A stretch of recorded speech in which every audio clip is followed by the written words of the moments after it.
Well, welcome everybody to this week's ATL Home and Market podcast. I'm glad that you're all with us. I hope everybody had a great 4th of July. It didn't rain either much or too much. So it was a pretty nice weekend generally all around. Um, I'm Ira Miskin. I'm a broker and team leader with Your Home Sold Guaranteed Realty and the Miskin team, along with Stephanie Miskin, who is team leader for Your Home Sold Guaranteed Realty. And this week, our guest is Stephanie Gulley. So if I get Stephanie's confused, that's just because I'm confused. Um, Stephanie is a team advisor with the Miskin team, and she's really spent a good part of her work with people out in the field, working with buyers, and has a really good and special sense of what buyers are looking for, which is probably one of the most important things that everybody who's selling a house needs to know and understand. Because, see, everybody at one time or another, pretty much, if you're selling a home, had to buy that home. And you had special reasons why you wanted that home. You wanted to be comfortable, you wanted the price to be right, wanted to be in the right location, and so on. But now you've owned that home for a while, and you, for whatever reason, want or need to sell that home, but you're committed to the home. You have feelings about the house. You want to get a certain price for the home. And you think that you're the most important person in this whole scenario. When in fact, the truth is, as a home seller, you're not the most important person. You're not the center of the universe. The center of the universe is the buyer, because the buyer is the one that makes the decision to purchase that home from you.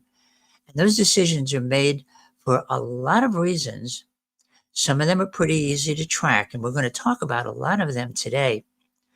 But one of the things that sellers don't necessarily do that they should, which is the whole point of today's podcast, is to help you, home seller, to really think like a buyer, to understand that they're buying a product, you're selling a product, and you need to know how to make that product super attractive to count the benefits of owning that home, so that buyers will come and see it and say, hey, here's a big bag of money. Thank you so much.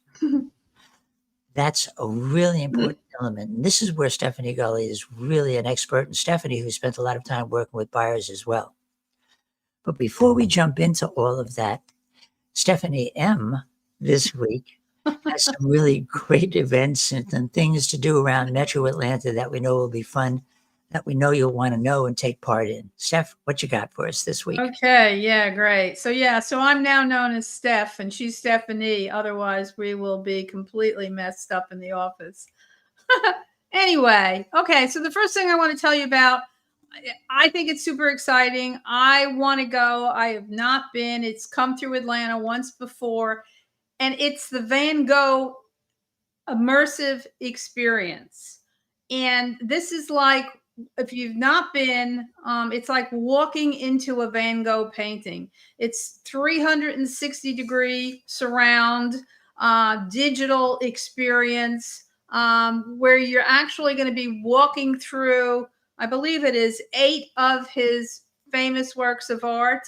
It is in a brand new location from the last time. It's in the Exhibition Hub Atlanta Art Center, and that's in Doraville. This exhibit is going to be going on for about, I would say, 3 more weeks. It is kid friendly. It's just so cool. I mean, it's just, Van Gogh was a fabulous artist, and I think that anybody who has a chance should get there and experience it. So that's number 1, the Van Gogh immersive experience. Okay. All righty. The second thing I want to talk about is for kids, and this is going to take place at the Roswell Cultural Arts Center. I kind of been talking about this throughout our podcast and telling you what's going on. It's a great puppet show, and it changes from week to week. And this weekend, we're going to have the Big Bad Little Red Pig Show. Okay, so we're all like, what is that? And basically, what it is, it's like what happens when one little girl and 3 little pigs face off against a very, very big bad wolf. All right. So it's a combination of all these kids' stories. It is a puppet show. It is like $8 to get in, so it's not expensive. And again, this is at the Roswell Cultural Arts Center. I believe there are going to be maybe 1 or 2 more when the kids go back to school. This is going to stop. So I've told you about the others. If you haven't been to any, try to get to this one. And the last thing I want to talk to you about is we've been talking about state parks. I've been telling you about all these different state parks. You know, we've talked about Red Top Mountain, which is on Lake Allatoona. We talked about Hard Labor Creek, which is out east over going out towards I-20. We talked about Cloudland Canyon, which is going north. And today we're going to talk about Unicoi State Park. And that state park is in Helen, Georgia, which is not a long ride at all from Atlanta. And if you haven't been to Helen, you should go up there and you should check out Helen and you should check out this state park. Helen is like a little German Bavarian village. It looks like a little German Bavarian village. The architecture looks like it. The restaurants that are there, the crafts shops that are there, the music, it's just a great experience. So when you go to Unicoi State Park, which is up there, you can wander through the town of Helen. If you don't feel like cooking and you want to camp out and you don't want to cook, you can go to Helen and have all kinds of great meals. There's also some great fudge shops up there. I remember going up there with my grandkids, and there's some great fudge shops up there.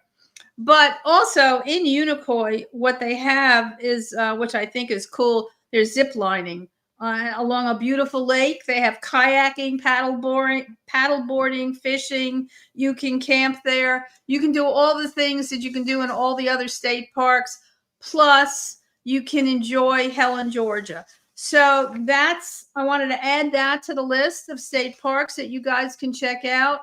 And you know what? We still have a couple of more weeks of summer before the kids go back to school. And, try to get to one of them.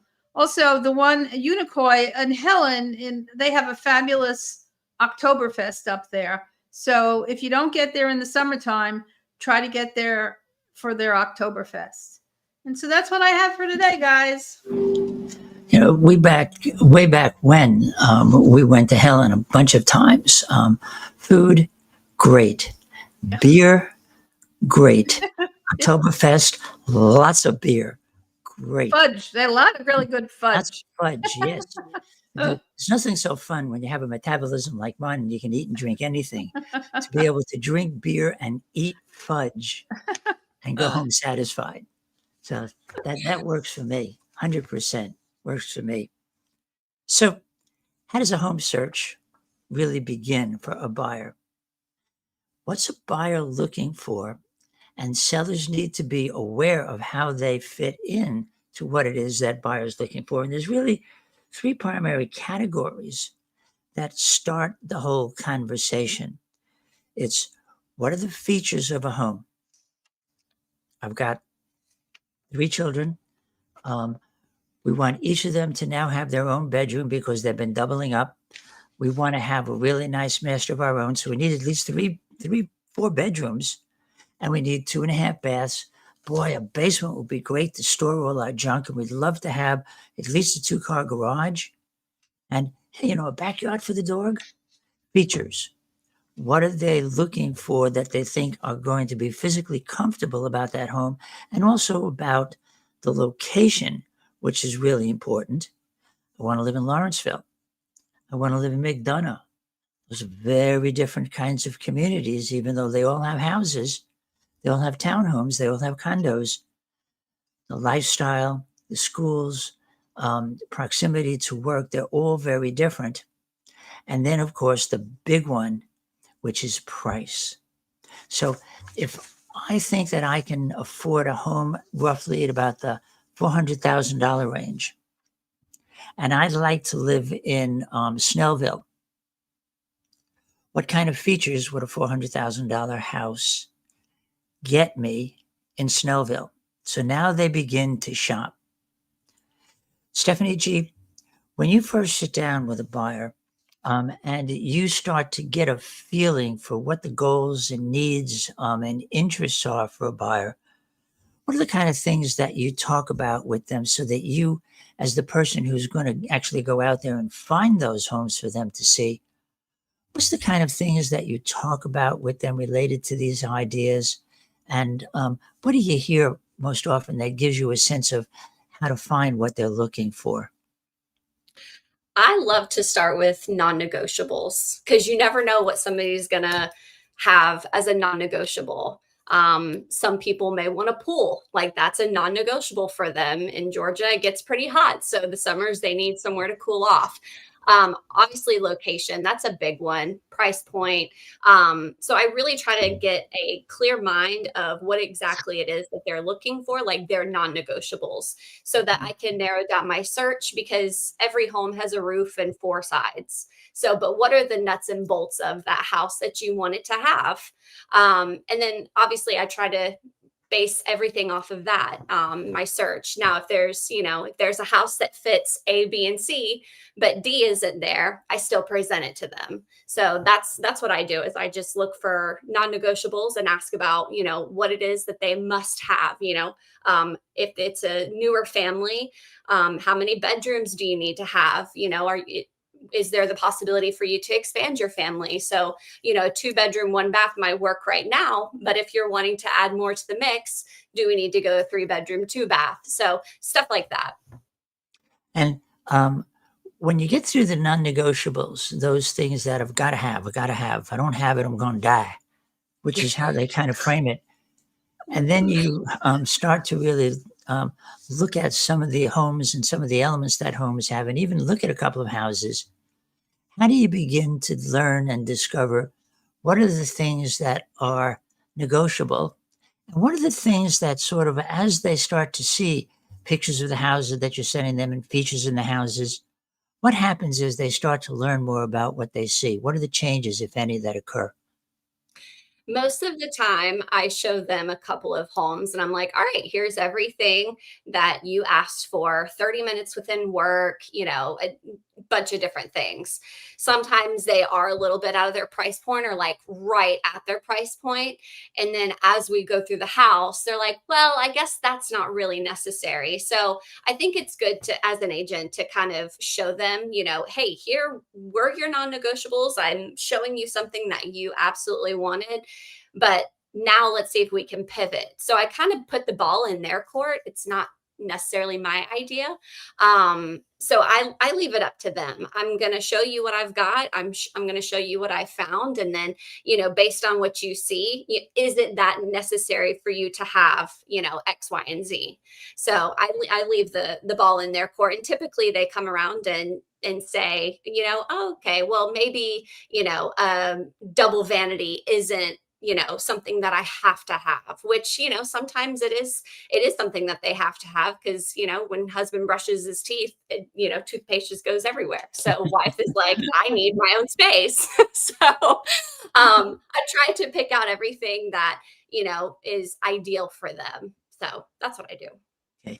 So you get the idea that they're starting out with an idea in mind of from location to price to the features of a home. They have this basic framework for what they're looking for. Mhm. But see, now they have to start looking at the houses themselves.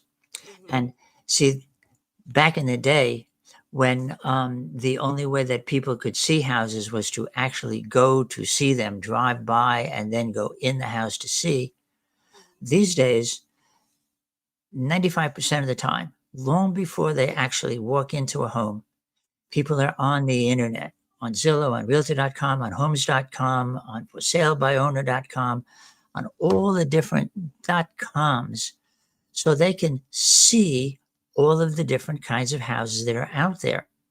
And they're working with their real estate advisor, folks like Stephanie or Steph, who are um, sending them houses that they can look at, sending them examples, setting up houses that they can take a look at online that are off-market homes that they might want to see, to start to hear and get examples. But see, people shop with their mouse. They look at a house, they don't like the first 2, 3 pictures they've seen, click, they move to the next. All the rest of the features don't count. So it really becomes critically important to know how buyers shop, what they're looking for, what people would be looking for in your particular home, and then emphasize what those special benefits and features are of your home to get those buyers to get beyond clicking, clicking, clicking, and actually getting in a car and driving to see your actual home.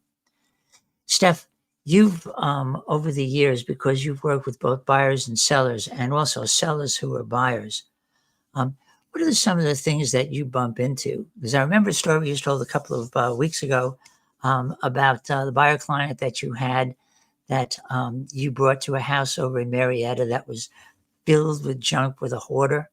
Oh yeah. I was going to say that I was thinking of another story actually, but it's very, very, very important to get the potential buyer into the house.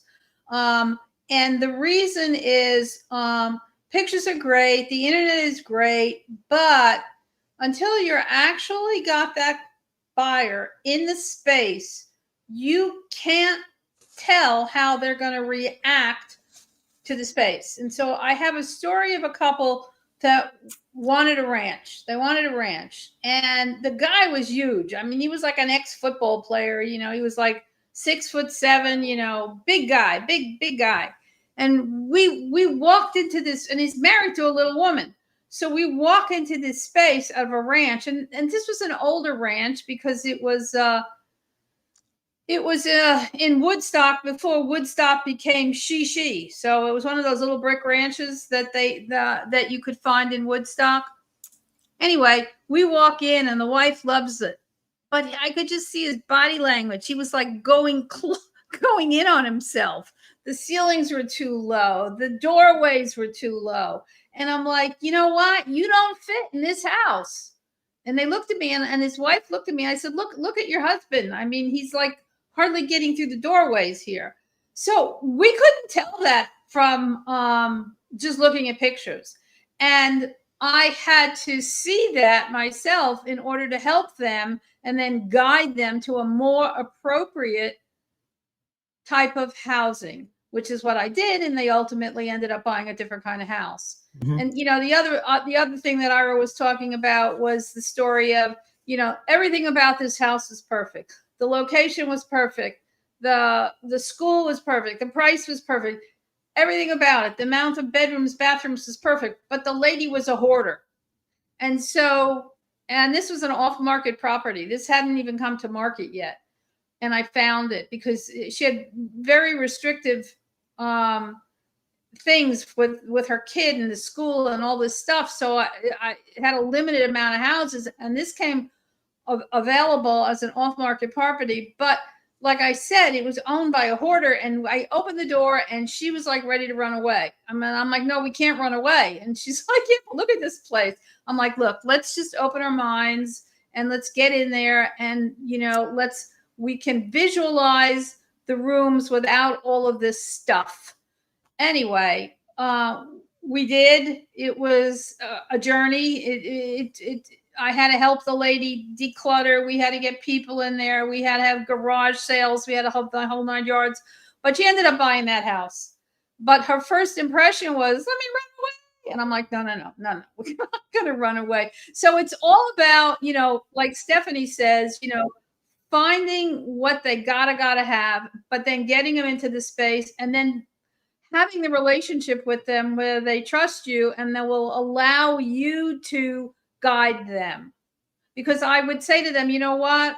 I look at hundreds and hundreds and hundreds of houses all the time. So, you know, you have to kind of sort of trust me when I say, let's go look at this house. Even if you look at the pictures and you say, I don't like it, please, let's just look at it. And, you know, oftentimes that'll be the house that they end up buying. Now, this is important for sellers to understand. See, if this house that she talked about, that was the house that was just filled with, it wasn't filled with garbage. It was just filled with boxes and stuff that she had Collected just, stuff. had for years and years and years and years. And she was alone. Her husband had passed away. So there was nobody to help her to keep it up. As an off market property, that's very much the kind of situation that buyers find themselves into, is looking at houses that are not prepared for sale. But if that house was going to be brought to market, then there were many, many things, a whole checklist of items that we work with sellers to complete to prepare that home, so that when the buyer actually walks in, and we have a pretty good idea of what buyers in general are looking for in that particular location, that style, that size of home, that price range, we get that house inside and out prepared. Just like when you go into a store and there's a sale and they have all these wonderful items, and they take their most attractive items and they put them on stands, and they put, lovely signs and flowers around them. And so that when people walk into the store, the first thing they see are the most attractive products in the store. Well, a house is no different. When people show up, we want that house, the first thing they see is the outside of the home. So you want that house to be as attractive as possible. And it goes from there. And there's about 10 different factors. I'm going to read them to you, that are the kinds of things that, when a house is being prepared for sale to attract a buyer, that you as a seller need to be keenly aware of, and that your advisor and the team that they're working with that's helping you to prepare the home can help you to understand, so you can shape the house as much as possible to what is attractive to buyers. I mean, if a buyer needs 5 bedrooms and you only have 3, there's nothing you can do about that. And those buyers will not be interested in your home. However, if we know that most buyers want to have a neutral palette when they move in the home, so they can paint it purple and green and orange themselves, and your house is pink and yellow and chartreuse, that's when we start talking about turning it into a neutral environment. But here's the 10 things that are the basic list of things that buyers are aware of, and that you as a seller can actually do some things about. Okay, number 1 is, if you're in the kind of location where schools are particularly good, knowing all about the schools and special programs at the schools, and availability for transportation to schools, and everything related to schools, because you're in an environment where families with children are going to be living or do live. Knowing and understanding schools, super important. Obviously, price and affordability. So you have to be super careful about not overpricing the house. Knowing and understanding your home size and layout. Knowing and understanding the condition and the age of the home. I'm going to talk about all these things. And then also thinking about the outdoor space of the home, for the house itself and in the area, and inside the home, kitchens and bathrooms, boy, 2 most important parts of the home, because that's where people spend a good deal of their personal time. So super important. How about storage and closets and parking and garages? And what about the neighborhood communities? Do they have amenities? And real important, because ultimately everybody that buys a home is likely one day to sell the home. So what's the resale value of that home? So you have all of these factors as a seller that buyers are thinking about, that you as a seller need to be thinking about and taking action on. Stephanie, in all of those different areas, what do you look at when you hear what buyers think they want? to search out homes that really have the best benefits and features in those different categories? What's the kind of work that you do in the background to actually search out homes that are set up correctly for your buyers? I honestly, I like to kind of, if they're close by, I like to kind of preview the home myself. To just kind of go through, see what it's like, see if it would even be a potential for my buyer. Especially driving around the neighborhood, the community. A lot of times people want convenience when they look at a home. And if they have kids, they definitely look at the school system, obviously the neighborhood as well, and what amenities there are. So what's the proximity of this house to the neighborhood pool, so that I can relay that information over to them. It's obviously best to get a buyer in as soon as possible to a home to take a look at it, because the feel of the home, like Steph said, is the biggest thing. Pictures only tell a very certain story of a home. So that's what I like to do. I like to kind of preview homes in the background and get a feel for what it is that, based on their non-negotiables and what all that they're looking for, the proximity of the home and stuff like that. How does price play a factor in it? It's still, there's a period of time which has radically changed, even in the last couple of months, moving back towards what we call a more intelligent and normal marketplace, where sellers just figured, well, there's not a lot of houses on the market, and my house, it's a $500,000 house, but I'm going to get $600,000 for the house. And in some cases, they were able to do that, but not anymore. But sellers still don't always appropriately price a home. How much does price factor into whether or not it makes sense to even show a home to a buyer? Um, that's probably one of the biggest things. Pricing a property accordingly and knowing what the comps are in the area and making sure that that the home is appropriately priced is huge, because exhibit A may have brand new appliances, new roof, all this other stuff has been well kept up or whatever, but or house B may have outdated appliances, may need some new flooring and stuff like that. So you can't really, sometimes it's good to compare apples to oranges, because then the buyer can see, oh, well, here's what it could look like based on this house, but I'm getting it at this price. So that's something that I try to lay out for buyers too, is looking at the bigger picture, like Steph was talking about with the hoarder home.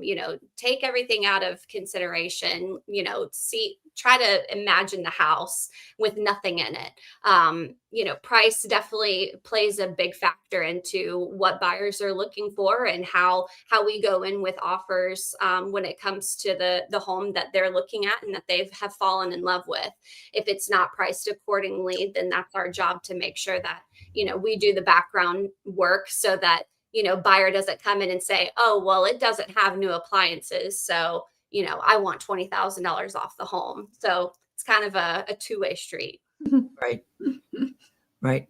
Steph, you've experienced that too, but you've also experienced it from the opposite point of view of going into a home and knowing and understanding buyers, um, working with the seller and convincing that seller that it makes sense for them to take certain steps to make that home attractive to buyers, Mhm. because buyers, as Stephanie said, are willing to pay for the value of a home, but are only going to pay for the value of the home to them, and are not going to pay more just because the seller wants it.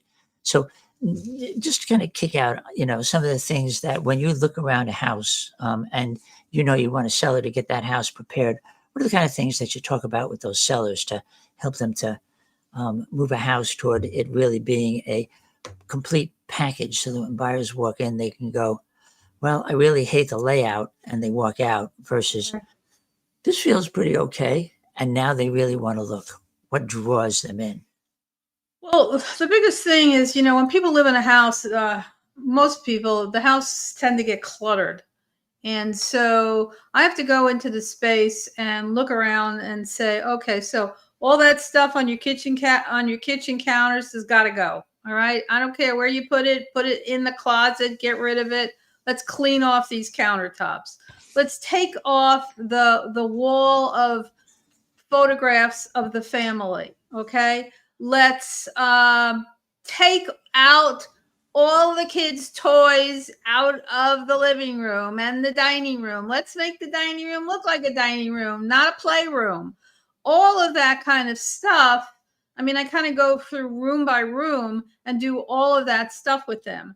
Then there's the idea of, now I told the story of one of the other podcasts, the lady that faux finished her entire house, every Right. single wall was faux finished. I said, you're going to have to neutralize some of these walls because we're not going to sell this house with every single room and wall having a faux finish on it. And she was just not going to do it. Nope, not going to do it. And I'm like, okay, I tried, and that house took a really long time to sell, and they had to take a huge price cut because they wouldn't listen to me because everybody said, oh, yeah, I got to paint the whole house. All right. So it would have been cheaper to paint the whole house. They would have made more money had they painted the whole house and sold it than being so stubborn and not wanting to do it. And then, the outside of the house, curb appeal. It's the first thing people see, So let's clean it up, cut the grass. Don't leave the grass, untended. Let's put some nice flowers around. Let's make it look inviting. Because there have been buyers that, I know this house is going to be great, but they drive up to the front of the house and they're like, I don't like it. I don't like the way it looks. I don't like the curb appeal. I don't even want to go in. And I'm like, no, you got to go in. We have to go in because, first of all, number one, you don't live on the outside of your house. You live on the inside of your house. So let's get inside this house because we can always fix the curb appeal. Right? We can put up flowers. We can put down shrubberies. We can do whatever. But if there are people that you cannot get them past the outside of the house to inside the house, no matter what you do. So it's all about getting these sellers, if you're representing the seller, to trust you and listen to you and know that what you're doing is trying to help them sell the house as quickly as possible with the least amount of hassle and get the most amount of money. That's my objective when I'm working with a seller. So listen to me because I've been doing it for a long time. And, I know what I'm talking about. You have sold maybe one or two houses where we've sold hundreds. So I think that's some of the things that I do. And that's always an interesting message to deliver. People love their houses the way they are, or they've let the house go and they can't afford or don't want to take the time and effort to do the work necessary Right. to bring the house up to a standard that buyers, as opposed to investors who are going to give you a much lower price, that home buyers would actually feel comfortable being able to pay. And because so many mortgages these days are FHA mortgages, where there's a lot of scrutiny put in by appraisers to look at defects in homes that have to be fixed in order for that FHA mortgage to be approved. If you don't bring a house up to a certain physical standard, as well as it having a really good, appealing environment, that can stand in the way of you not only not selling the house, but if you do sell it, selling it for anywhere near the amount of money that the house might be worth. And that's important for the seller to understand that. I mean, there are situations where, maybe it's an older couple and they just don't have the wherewithal to get the house up to snuff, to get the most amount of money. So then it's our job to make them understand, okay, well, if we can't do this, it's going to affect how much money you're going to make when you sell the house. So there's two choices. Hire somebody to get it up to snuff so that you can make more money when you sell it. Or if that's just not in your wheelhouse, just mentally understand that this is going to be an as-is sale for somebody who might want to go in. A young couple might be thrilled. The house might be in the greatest school district, right? And they're going to say, you know what? We don't care. We'll clean it up. We'll put in sweat equity because they're young and they have the energy and the wherewithal. So you have to make that seller understand it's in your ballpark. You tell me what you want to do. I'll go either way with you, but understand that if we sell it as is, this is what you're going to come home with. That's right. That's right. Yeah. We developed a program that we have. It's an exclusive program that's part of your Home Sold Guaranteed Realty and the Miskin team. It's called our Certified Pre-Owned Home Program. And we take a number of really important steps before the house goes on the market in that program. One of the things that we do is bring in a home inspector to go through that house from top to bottom, inside and out, and document all of the issues that this house has that would need attention. And there's not a house that's standing that doesn't have some issues that could use attention. Once you know what those issues are, a great many of them, for relatively small dollars, can be repaired. It could be something as simple as replacing plugs. They call them GFIs, that are static-free pluggings that are in new homes that are not necessarily in older homes. You may need some extra insulation in the attic. You may need to just bite the bullet and replace the faucet in the kitchen. Lots of different things, touch-ups inside and out, that bring the house up to a standard that when buyers come in and they go in the kitchen and they turn on the faucet, and they all do, the water comes out strong and clean and doesn't splash all over them, and it has a nice, fancy new faucet on it. And they're looking around on the outside of the house, and they're looking at the windows, and there's no chip paint and wood right around the windows because you've cleaned all of that up and you've caulked it and touched it. You may spend $1,000 or $2,000 or $3,000 up front and get $6,000 or $8,000 or $10,000 more for that home because the buyers feel, my gosh, there's nothing that I have to do for this house. I can just put my furniture in it, and are willing to pay you top market value to do it. And another thing, Ira, which I want to say is that a lot of times homeowners will be like overwhelmed. Well, who do I get to do this? Well, we as a team and experienced, folks, we have people that we can recommend also. Like I remember that last house that Josh just sold, and we had the contractor go in, and he painted the outside, he painted the inside, he put in new fixtures, he put in new carpet. It was one guy. He was a great guy, and he did it all. And so the homeowner didn't have to go out and find the plumber and find the painter and find the sheetrock guy, because we have a list of contractors and folks that we can recommend. Right. And that's, huge, because a lot of people are like, well, where do I even start? Yeah. And that's what's so important about when you choose an advisor like Stephanie. Stephanie is not alone. Stephanie has a whole team behind her. Right. There's home inspectors and there's appraisers, yes. And there's contractors, yes. And there's insurance people, yes. And lenders. And so that you have around you that group of people that can give you either information or services that you need in order for you to be 100% prepared for selling that home and 100% prepared for buying that home, because you know what the next steps are going to be, what needs to be done, and how to get it done, and then have people that you can select from to actually get it done. There's, roughly about 10 different areas that are within the 10 areas that I talked about that are things that you can do. Stephanie, when you take a buyer in and the house is cluttered and the house is cramped and there's too darn much furniture in it, well, how do the buyers react versus a house that's been nicely thinned and laid out and cleaned up? It's definitely shock factor. I think, love HGTV, but one of the unrealistic expectations of HGTV and watching their shows is that every home is decluttered and, puts unrealistic expectations on when buyers actually go into homes.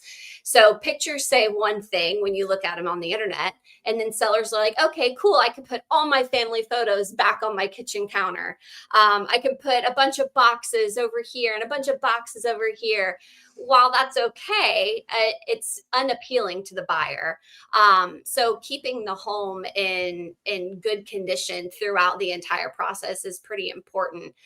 There is definitely a shock factor when sometimes, and then other times buyers are kind of used to the way they live, and maybe they have clutter in their house, so it's no different to them. But if you take somebody who's cleaning every single day, keeps their house in pristine condition, and to another home that, there is stuff everywhere, it's kind of talking them off a ledge. Like, it's okay. Like, when you move in, if you choose to do this house, it'll be empty. It'll be a blank canvas for you to come in and do your personal touches on. No, the walls don't have to be purple whenever you move in. So it's really getting buyers to understand, to look past a lot of the small things to us as agents feel like big things to them. So I think it's important for sellers to understand too, to really keep their home in a pretty decent condition when pictures are taken. So the shock factor can be there or it can't be there depending on the buyer's lifestyle and how they keep their home. That's right. See, and the buyer's lifestyle is what's really important. Do you remember Bobby's house when we sold her house? Absolutely. Should I tell that story? Sure. So I sold them this house, and it was pretty vanilla when I sold it to them.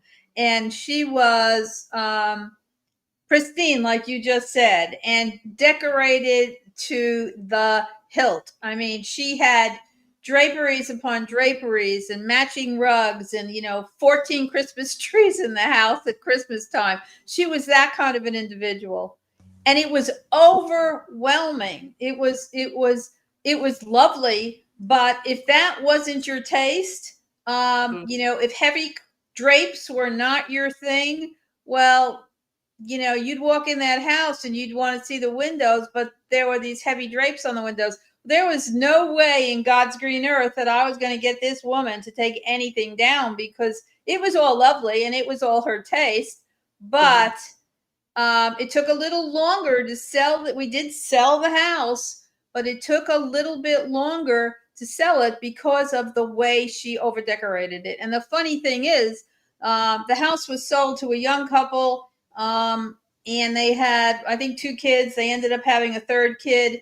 And if you went in that house now, you'd never recognize it, because it is a well lived in house with little kids.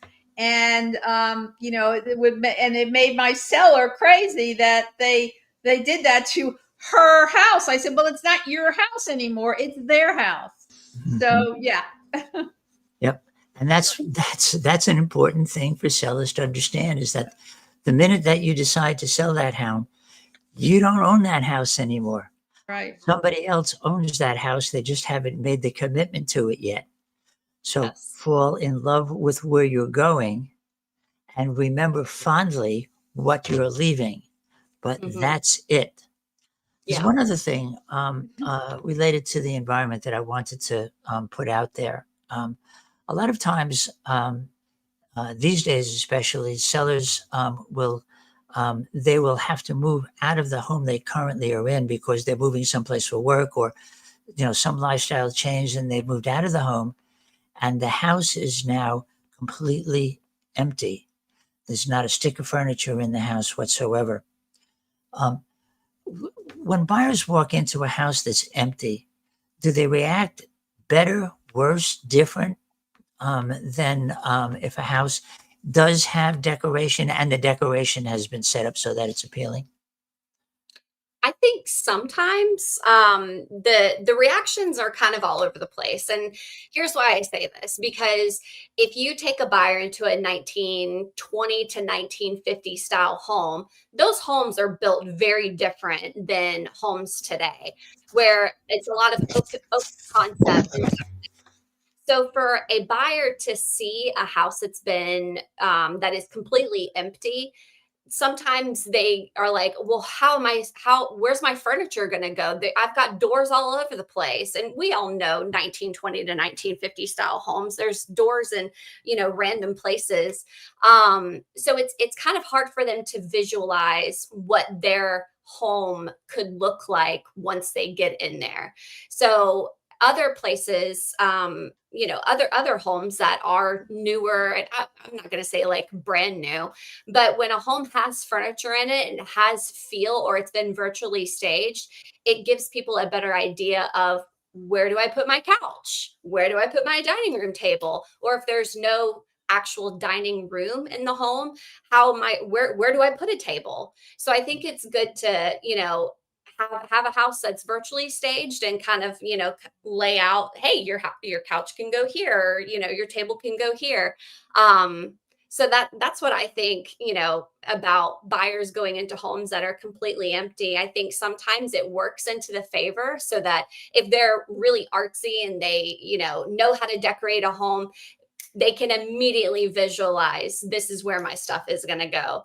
Some other buyers, they don't see the big picture. So, I'm out there, oh, here's where your couch can go. So I'm virtually staging the house for them, right in front of them. And I probably look like a crazy person, but it has worked into my favor. So, I mean, I have had buyers that have seen completely vacant houses walk in and they're like, I can't even like picture where my bed is going to go. Will a king size bed fit in here? And so I lay down on the floor and I'm like, well, I have a king size bed and I know I'm this tall. So, if you can walk around me, then we're good.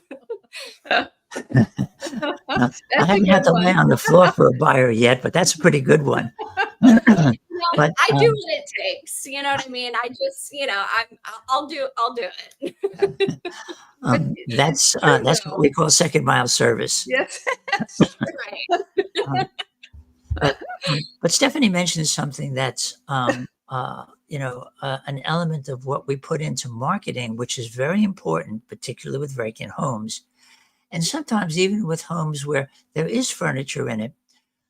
There are visual virtual staging programs that we use that can take furniture out and put new furniture in, or put furniture into rooms that are vacant, so that visually, from the photographs that are seen, to attract a buyer enough to want to actually come and see the home, we can set these rooms up so that they feel comfortable.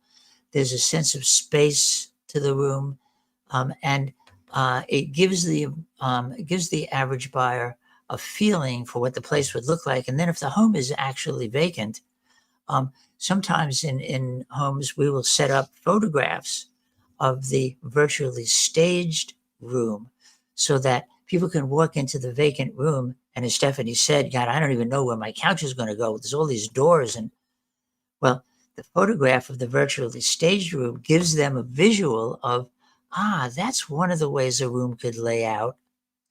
And so now they can start to see how their furniture could fit into that vacant room. So there are a lot of things that need to be done to help home sellers in particular situations to make the house attractive in every way possible, so that when buyers walk in, they do have a sense of place, and they do have a feeling that they could feel comfortable in that home. I can't wait to get home tonight, as opposed to, God, you know, I live someplace, I hate it, but it's at least as convenient to work. Yes, you want the house to be convenient to where you work, but you also want to love coming home.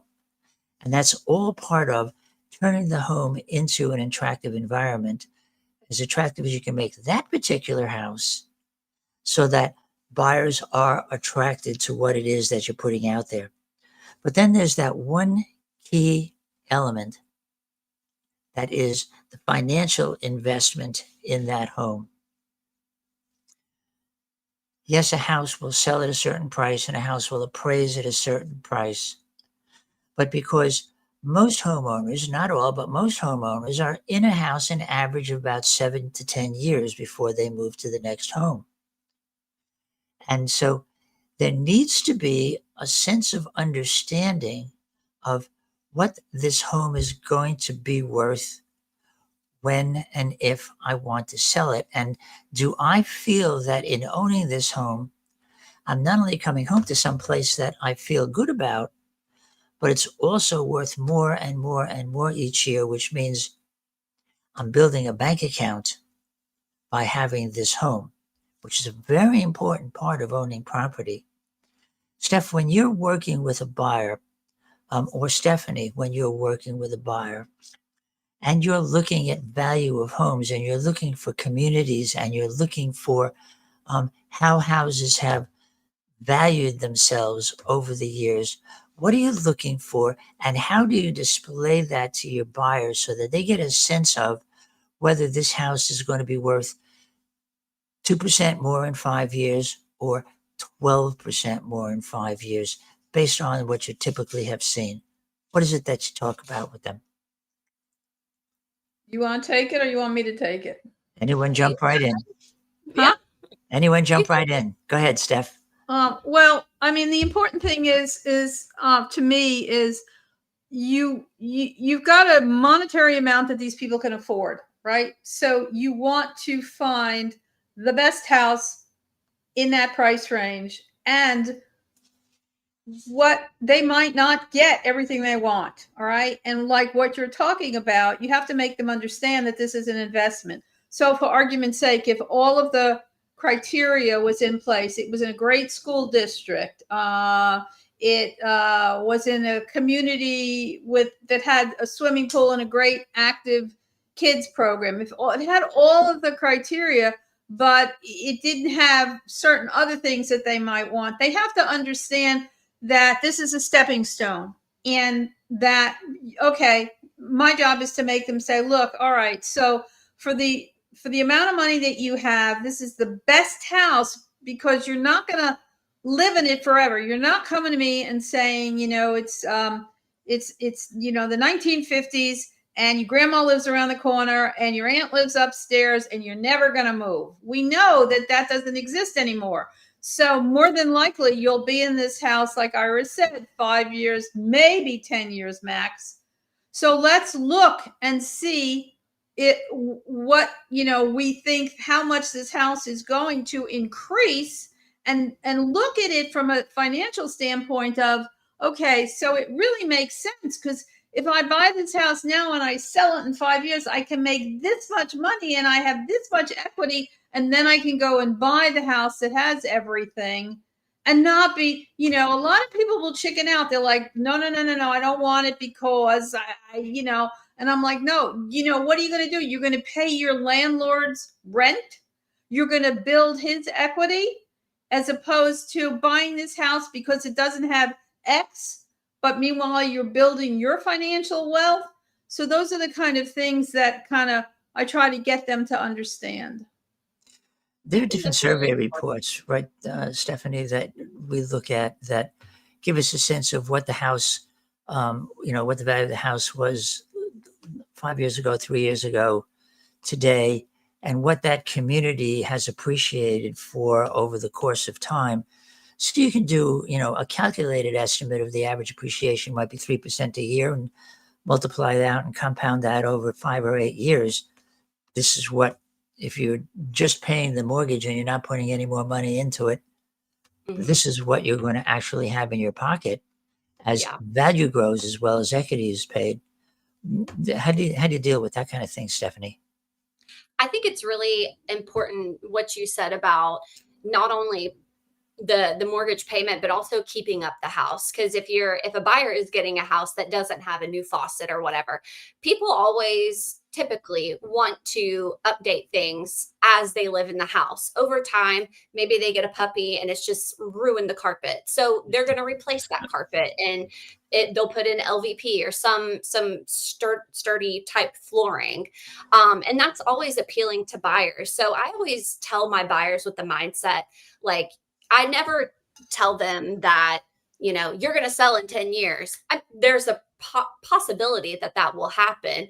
But I always try to let them know, like, whenever we're looking at a house, oh, you could definitely, knock this wall out one day. I mean, I'm no contractor. So, I mean, I like to, look at the big picture, but I always try to, let them see maximize space and stuff like that. Also, like new construction around the neighborhoods, I mean, because stainless steel appliances, everybody loves them. So if a refrigerator has something, that's not updated, I always tell them, make sure you, keep things updated and keep up with the times with the home so that you can maximize your value whenever if and when you decide to sell. Because it just will make it easier when they do decide to sell. That way they're not sinking a bunch of money to, upgrade appliances, remove the carpet, all this other stuff. Those will have big returns at the end of the sale, but it is a big upfront cost for them to have to do. So, little bits at a time as they own the home. I always try to tell them, to keep up with things around the house. And, if the yard has a lot of curb appeal and they don't have a green thumb, okay, let's rip some bushes out and make it look pretty. But you don't have to go, to the full extreme and making sure like you have all the azaleas in your front yard and all this other stuff. So, I try to get them to understand the importance of putting a little bit into the home every now and then will absolutely maximize, I feel like, their return if and when they decide to sell. So getting them to understand that, I feel like, is really important as well for buyers. Agreed. Because in the end, really what it comes down to is pride of ownership. Hmm. One of the fun things when you watch the HGTV shows where they go in and they take a house that's a wreck and completely renovate it, and then the folks that they're renovating it for move in and they're just, oh my God, I love this and I love that. And then the last scenes very often are a whole bunch of their friends and family coming over to pat them on the back, to tell them what a great home they have. Yep. And you can see, the homeowners are just beaming on camera. Yep. It's pride of ownership. Absolutely. That's a pretty big factor. And I think, Stephanie, you really started, looked at that as you were describing about keeping that house up and having that pride of ownership. But, there's a feeling that you want home buyers to have, that home sellers can show when they prepare that home for sale, that they have pride in the ownership of their home and are Yes. presenting the buyers with a house that they took care of, that they did love, that they had great moments in, and that they're hoping that the home buyer is going to do the same and have wonderful moments in the life of the time that they live at that house. Any Definitely. stories that? Yeah, go ahead. I was just going to say it definitely translates for somebody, a seller, the pride of ownership that translates to a buyer whenever a buyer enters their home. I've had multiple buyers, it's like love at first sight. We've seen multiple houses, but the fact that this seller did X, Y, and Z to the home, you can just feel the warmth and love in the home, and it translates to the buyer. And so they get that sense of like love and warmth and comfort in the home. So I definitely agree with you, Ira. Yep. So that's sort of an encapsulated look. There are so many more areas that we look at when we talk with sellers and help them to prepare homes, and talk with buyers and help them to find homes, that are part of that big list of important items that we know are going to create the relationship that's going to ultimately help that buyer find the home that they love and help the home seller sell it to someone who really wants that house and who's willing to pay fair market value and do it as quickly as we can and do it in as pleasing a way as possible so that when you sit at that closing table, buyers and sellers hug at the end. The sellers are a little damp because they're moving out, and the buyers are a little damp because they're moving in. And the passing of the key ceremony is just a wonderful moment in time. And that's very much a part of really looking at people and helping them, living in our second mile service concept of really understanding what people want and need, know why people are buying, know why people are selling, and help them to achieve those goals and be really, really pleased at the outcome. And that's what's so important about wherever you are, if you're thinking about buying or selling, have a really great advisor that has a really superb team around them. So you have all the people and all the tools that you need to get the most for what it is that you want to accomplish.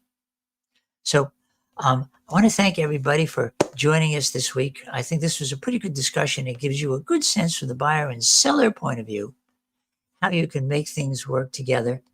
But Steph, before we jump off, could you just give us a quick summary of the nifty 3 things that you talked about so that people remember where to go and have a good time this weekend? Yeah, sure. Okay, so the first one I talked about was the Van Gogh, the immersive experience. And that is taking place at the new Exhibition Hub Atlanta Art Center, which is located on Buford Highway in Doraville. And that's like walking into 8 of Van Gogh paintings with 360 digital sound, film. I mean, it's so cool. You got to check it out. The other thing was the kids puppet show at the Roswell Cultural Arts Center in Roswell. And that show this weekend is the Big Bad Little Red Pig Show, which I told you about, which sounds like a lot of fun for the kids. And I think it's $8 a ticket. And the last thing was my state park, which I added to our list, which is Unicoi State Park in Helen, Georgia. So it's check out the park, stay in the park, check out Helen, Georgia, and go have a fun weekend. And those are the 3 things that I told you about this week. All right, so get out there to Helen, drink beer, and then when you're feeling a little goofy, go see a nifty puppet show, and then go get psychedelic and walk all through Van Gogh. Do that all in one day, and you'll be very happy to be able to come home to the wonderful house that you've bought. That sounds Those are like really an fun excellent events, weekend. actually. They really are. Mhm. So once again, I want to thank all of you for joining us this week on ATL Home and Market. If you have any questions or any interest in learning more about some of the things that we talked about today, you can certainly call us or text us at the number that you see in this podcast below. And if you like what you heard and you're watching it on YouTube, check that you liked it. And if this is the first time you've joined us, why don't you go ahead and subscribe to the channel, because we add every single week some wonderful news stories and events and places to go and things to know about how to really have a great experience when you're working in Atlanta to help buy or sell people homes and for you to buy and sell homes.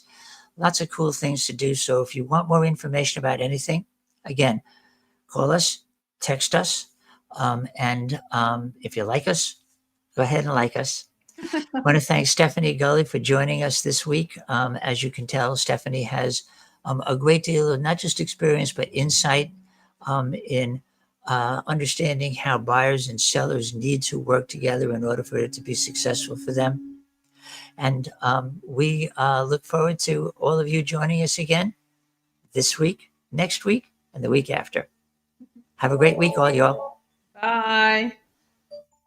Bye.